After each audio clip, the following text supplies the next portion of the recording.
ya ce ba zai saki waƙar batsa ba sai 10 ga watan Ramadan, wai idan kun sha ruwa sannan ku koma kuma ku dan hutar da ranku.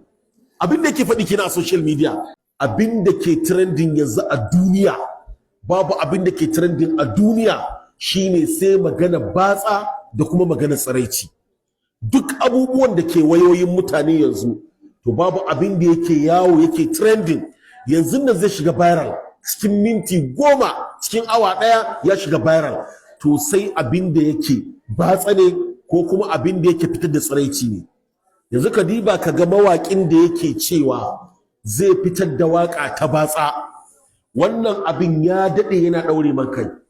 Ya ce ba zai saki waƙar batsa ba sai 10 ga watan Ramadan, wai idan kun sha ruwa sannan ku koma kuma ku ɗan hutar da ranku.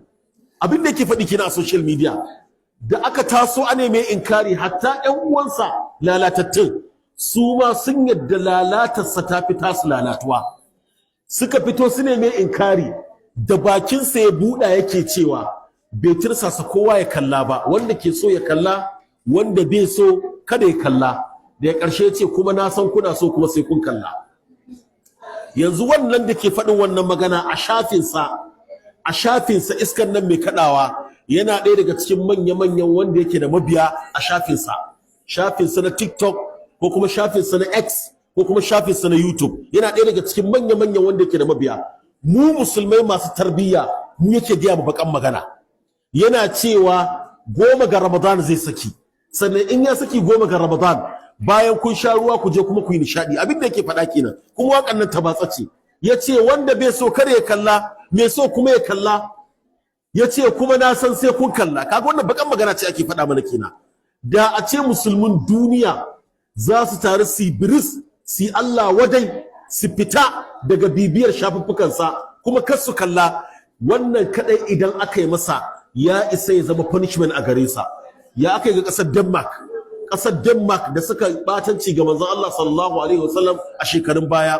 Aka ce duk wani product da ƙasar take fiddawa tsakanin madara da biskit da tumatirin gwangwani da kifin gwangwani da duk wani product da ƙasar take fiddawa, musulmin duniya su daina saye. Musulmi aka ragada, aka yadda aka daina saye.